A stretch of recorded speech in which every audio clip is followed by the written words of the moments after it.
여호와를 찬양함이 영원히 계속되리로다. 아멘. 시편 111편 1절부터 10절까지 본문입니다. 여호와를 경외함이 지혜의 근본이다.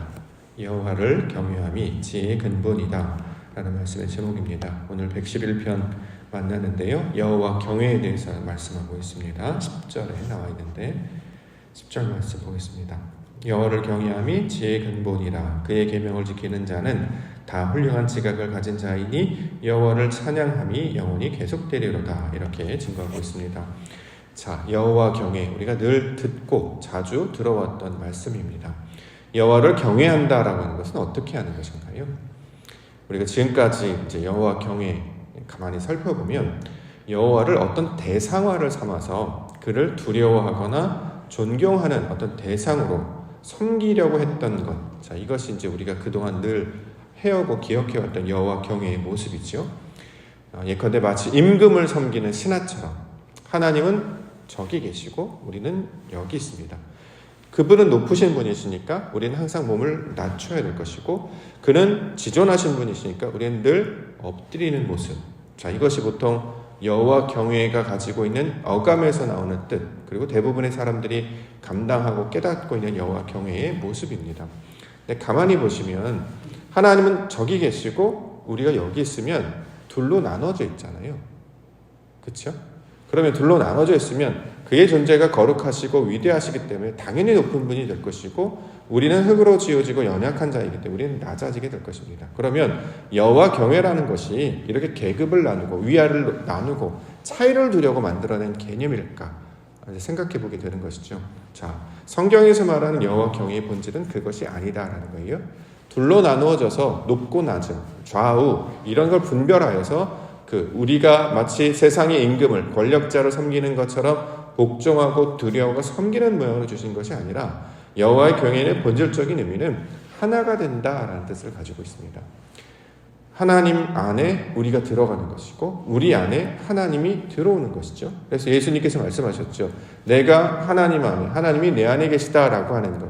그래서 우리와 같이 너희도 서로 하나가 되게 하려 하는 것이다. 이게 예수 그리스도의 가르침이셨습니다. 그럼 여호와 경외라는 것은 하나님은 저기 계시고 나는 여기 있어서 둘로 나누어져서 섬기는 대상화 삼는 것이 아니라, 하나님의 말씀이 우리 안에 들어와서 우리의 성질이 하나님의 것으로 바뀌고 우리가 하나님의 그 진리와 말씀 가운데 거하여서 똑같은 모습, 마치 다윗, 하나님의 마음과 합한 자처럼 하나님의 생각과 우리의 생각, 하나님의 뜻과 나의 생각이 같은 모양이 돼서 하나로 만나게 될 때, 이걸 뭐라고 그러냐? 여호와 경외라고 부르고 있다라는 거죠.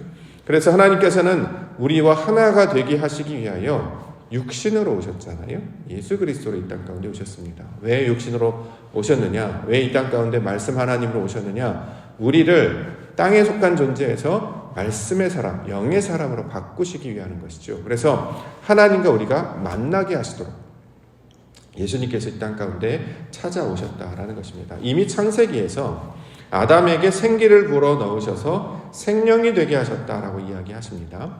하나님의 것을 사람에게 부어주셔서 사람이 하나님의 성질로 바뀌는 것을 이미 가르쳐주고 있다는 거죠.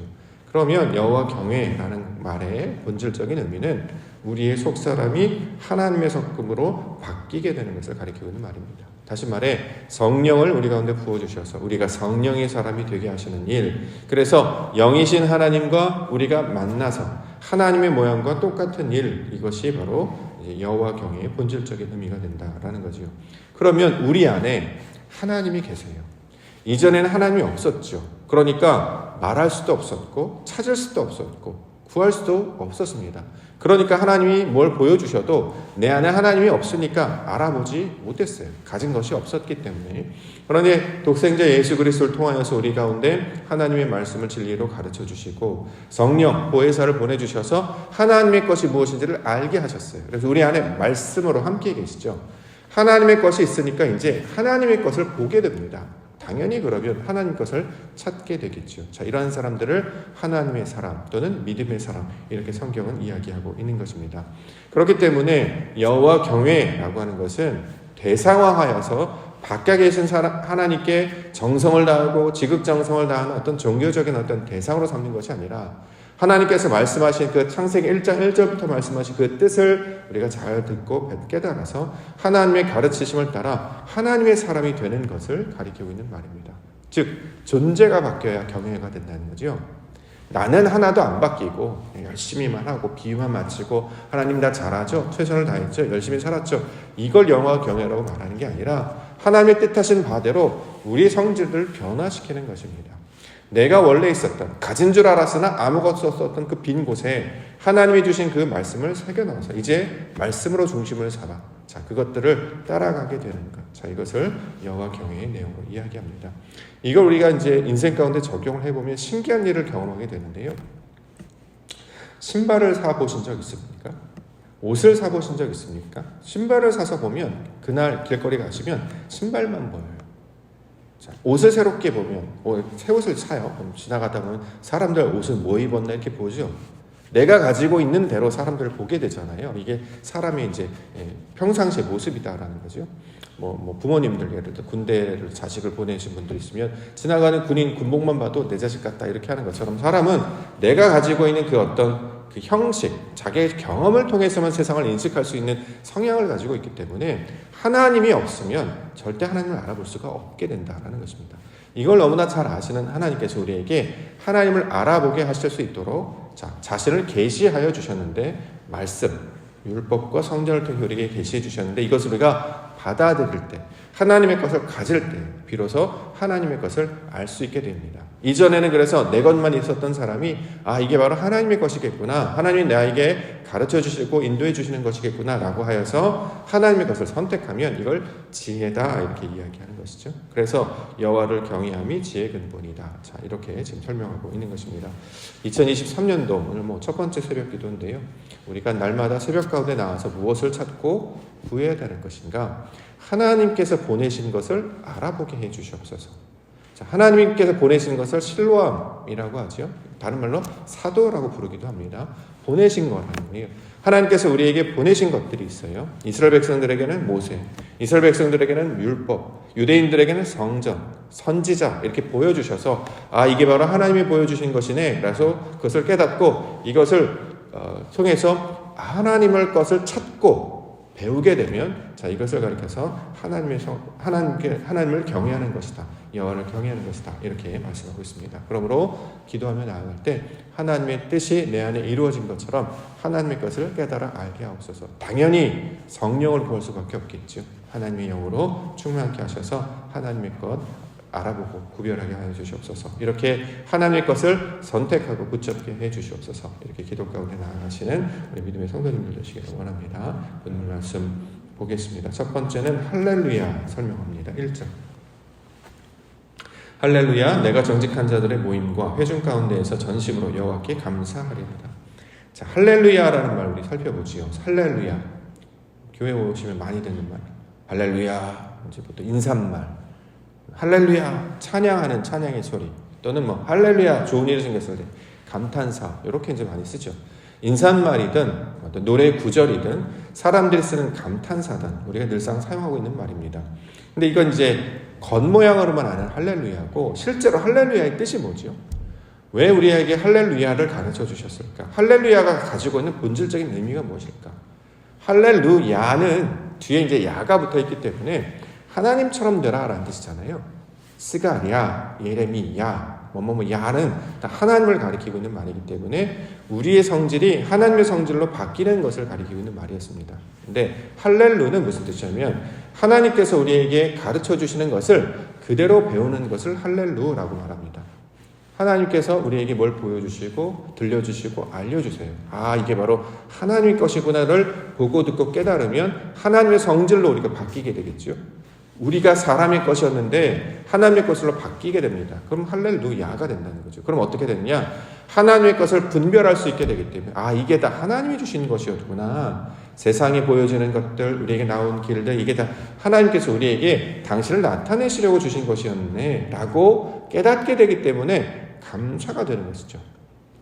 감사는 그냥 내가 감사합니다 한다고 되는 게 아니라 이게 하나님이 하신 것인 걸 알아야 진짜 감사로 우리가 터져 나올 수 있게 되지 않겠습니까? 즉 하나님의 의도와 뜻을 깨닫게 되어서 하나님이 가르쳐 주신 뜻을 알게 되었습니다. 자, 이것을 깨닫게 되었어요. 이걸 할렐루야라고 이렇게 이야기합니다. 자, 우리에게 하나님은 늘 좋은 것 주시는 분이셨습니다. 보통 이제 감사라고 하면 우리는 우리에게 좋은 일만 있어야 감사하죠. 나쁜 일이 있을 때는 감사의 이야기를 잘 하지 않습니다. 그런데 이 모든 것이 하나님이 주신 것이었고 합력하여 선을 이루시는 것이구나 라는 걸 깨닫게 되기 때문에 때로는 좋은 일이어도 때로는 조금 나쁜 일 같아 보여도 이 모든 것이 하나님의 일이어서 마침내 하나님의 선한 일을 이루실 것을 알게 되기 때문에 진정한 감사로 우리 가운데 고백할 수 있게 되는 것입니다. 전도서에 보면 그런 얘기 있죠. 하나님의 일에는 다 때가 있다.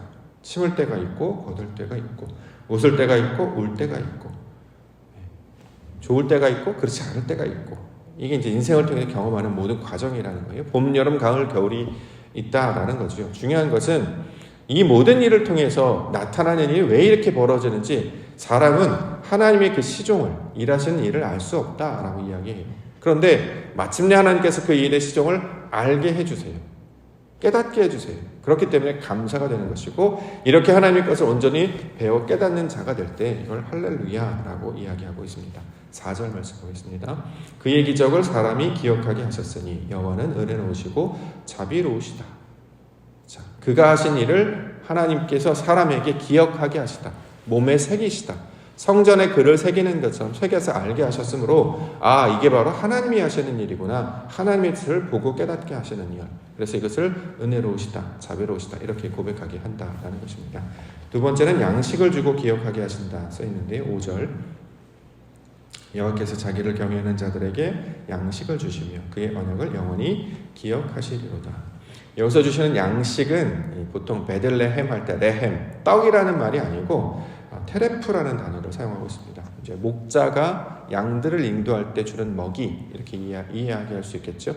자, 먹이를 주시는 이유, 푸른 초장으로 인도하시기 위하여 또 쉴만한 물가로 우리에게 인도하시기 위하여 우리가 하나님이 주신 것을 받아 먹어야죠. 하나님이 주신 것을 받아 먹어야 합니다. 그렇죠? 그런데 베드로도 거부했어요. 왜요? 속된 것이라고 생각했기 때문이죠. 자신의 생각에 그게 하나님이 주실 일이 없어라고 해서 거부했습니다. 먹지 않으려고 했어요. 많은 사람들이 이런 우를 범하고 있다는 거죠. 하나님께서 보내주신 것이 있어요. 그것이 메시지일 수도 있고 사람일 수도 있고 환희연일 수도 있습니다. 그럼 어떻게 해요? 우리가 받아 먹어야 합니다. 먹는다라고 하는 것은 섭취하다라는 의미도 있습니다만 중요한 것은 그 일이 내게 작동하여서 효능을 얻다 이런 뜻으로 설명하고 있어요. 하나님께서 이것을 받아 먹으라. 이것이 내 피니, 내 살이니 받아 먹으라. 이것이 내가 너에게 준 양식이니 받아 먹으라. 우리는 이게 부정해서 먹을 수 없는데요. 어떻게 이런 일이 있을 수 있습니까? 나의 입맛으로는 나는 이런 일을 한 번도 해본 적이 없습니다. 사람들은 잘 안 먹죠. 실제로 우리가 새로운 음식이나 낯선 음식 먹으라고 잘 안 먹어요. 또 자기가 원래 가지고 있는 원래 틀. 그래서 어떤 걸 건네주면 자기는 그런 사람이 아니고 나는 이런 경험이 없고 나는 배부르고 나는 필요가 없기 때문에 안 먹는다. 이게 이제 보통 사람들의 반응인데 성경은 하나님께서 늘 우리를 먹이시고 입히신다고 설명을 합니다. 상황을 받아들여야 된다는 거예요. 그래야 우리가 그 양식으로 먹어보니까 이것은 단순히 먹고 마시는 어떤 육체 에너지를 주시는 것이 아니라 하나님의 뜻을 알게 하시는 것이었다라는 거죠. 요셉도 애굽으로 보내짐을 받았을 때 받아들였습니다. 보디발의 집에 갔을 때, 감옥에 갇혔을 때 그걸 받아들였어요. 거절하지 않았습니다. 바알과 신라도 찬양하다가 전도하다가 감옥에 갇혔는데 탈출하려고 하지 않았어요. 받아들였다는 거죠. 우리를 때로는 그런 어려운 상황, 골짜기를 지나는 것 같고 황량한 땅을 건너는 것 같고 그래서 우리 생각과 다른다 할지라도 마침내 하나님의 의도와 사역과 뜻이 있기 때문에 그것을 받아들이게 되면 놀랍게도 우리가 하나님의 사람들로 성장하고 바뀌게 된다는 거죠. 자, 이렇게 우리가 알지 못하는 것, 우리가 깨닫지 못하는 것을 우리가 잘 듣고 배워서 우리 것으로 만드는 것, 이걸 배운다라고 하잖아요. 그 배우는 것을 성경에서는 양식을 주시고 기억하십니다. 할렐루야와 같은 뜻을 가지고 있습니다. 자, 마지막으로 여호와께서 속량하시다 설명합니다. 9절. 여호와께서 그의 백성을 속량하시며 그의 언약을 영원히 세우셨으니 그의 이름이 거룩하고 지존하시도다. 자, 속량하다, 죄를 사하다 이런 말로 이제 우리가 보통 많이 이해해 왔습니다. 네, 어떻게 해야 속량이 되냐면 우리가 열매가 없었잖아요. 갚을 것이 없었거든요. 그러니까 아무것도 내어줄 수 없었죠. 근데 하나님께서 부어주셔서 그의 은혜와 사랑과 말씀 부어주셔서 열매를 맺게 하시는 걸 가리키고 있는 말을 속량하다라는 의미로 사용하고 있습니다. 속량하다. 우리 안에 하나님이 말씀의 씨앗을 부어주셔서 이게 풀이 자라고 채소가 자라고 열매 맺는 나무로 자라서 열매를 맺게 되면 소출이 있죠. 수확물이 있게 되지 않습니까? 자, 이것들을 거두는 것을 속량하다라고 하는 것이죠. 우리가 하나님께 드릴 것이 없었는데 전 아무것도 없어요. 나는 아무것도 못해요. 그러니까 하나님이 다 해주시고 나는 그냥 면류관만 쓰게 해주세요. 이런 개념이 아니라 하나님이 우리에게 가르쳐 주시고 공급하시고 깨닫게 하셔서 하나님의 성품으로 열매를 맺게 하시는 거예요. 그렇기 때문에 우리가 신앙 가운데 나아가게 되면 사람이 달라집니다. 변화되게 되지요. 그래서 대표적으로 용기라는 것을 저는 갖게 된다고 생각합니다. 이전에는 두려워서 가지 못했고 이전에는 무서워서 행하지 못했어요. 왜? 그렇게 되면 자신의 연약함이 드러날까 봐, 내가 부끄러운 것이 드러날까 봐, 벌거벗었음이 드러날까 봐 그 수치심 때문에 나를 드러내지 못했어요. 그런데 하나님께서 나를 드러내실 수 있도록 부어주신다는 거죠. 그럼 열매로 풍성하게 가득 차요. 이걸 성경에서 신약에서 뭐라고 하느냐, 사랑받은 자처럼 이렇게 표현하기도 합니다. 하나님께 사랑을 받았으니 너는 없는 자가 아니라 있는 자야. 너가 가지고 있는 그것으로 하나님을 기쁘시게 해. 그렇기 때문에 이전에는 거짓말하고 속이고 숨고 부끄러워하고 감추었다면 드러내도 괜찮다라는 거죠. 왜? 하나님께서 우리를 충분히 채워서 내 안에 하나님의 뜻이 있게 하셨기 때문입니다. 그래서 믿음이 있는 자는 뭐 사람들이 그렇게 얘기해요. 뭐 교회를 그렇게 다녔는데 뭐 잘 됐냐, 뭐 물질이 있니, 부자가 됐냐, 뭐 뭐든 잘 해결됐냐. 막상 보면 그렇게 어떤 일들이 이렇게 좋은 일이 많지 않았거든요. 근데도 불구하고 항상 감사하고 기뻐하고 은혜 가운데 살 수 있는 것은 그것이 과정임을 알기 때문입니다. 마침내 이 과정을 통해서 하나님의 때에 아버지의 영광을 나타내실 걸 믿게 되기 때문에 두렵거나 수치롭거나 부끄러워하지 않게 된다. 그래서 하나님의 것으로 자랑하게 되는 것, 주 안에서 자랑하게 되는 것, 결국 이 과정까지 나아가게 되는 것을 속량하다의 의미로 설명하고 있습니다. 그래서 그의 언약을 영원히 세우셨다. 그의 이름이 거룩하고 지존하다. 이름만 높여지고 그와 영광을 나타내는 것이라기보다는 우리가 하나님의 성분을 아는 것까지 성장하게 되는 것을 가리키고 있는 말입니다. 2023년도의 이 시간 가운데 하나님의 역사로 말미암아 우리를 날마다 채워가실 것입니다. 이전에는 하나님을 잘 몰라서 요만큼만 알았을 때는 부족한 것이 많아 보이기 때문에 뭐 불평도 하고 원망도 하고 낙심도 하였으나 그분께서 이루신 것이 완전한 것임을 깨닫게 되면 크게 보게 됩니다. 그러면 염려도 떠나가고 두려움도 떠나가고 또 주변에서 뭐라고 이야기하든지 거기에 휘둘리지 않게 된다는 거죠. 우리가 날마다 기도하는 것은 우리에게 주신 이 상황을 통해서 하나님의 뜻을 구하고 찾는 일로 부르신 줄 믿습니다. 이것들을 찾고 구할 때에 마침내 하나님께서 하나님의 것으로 채워주셔서 우리를 하나님의 백성, 그 경외하는 백성으로 만들어 주실 줄 믿습니다. 마침내 하나님의 것을 선택하셔서 지혜로운 자로 살아가시는 우리 믿음의 하루가 되기를 주의 이름으로 축원합니다. 기도하겠습니다.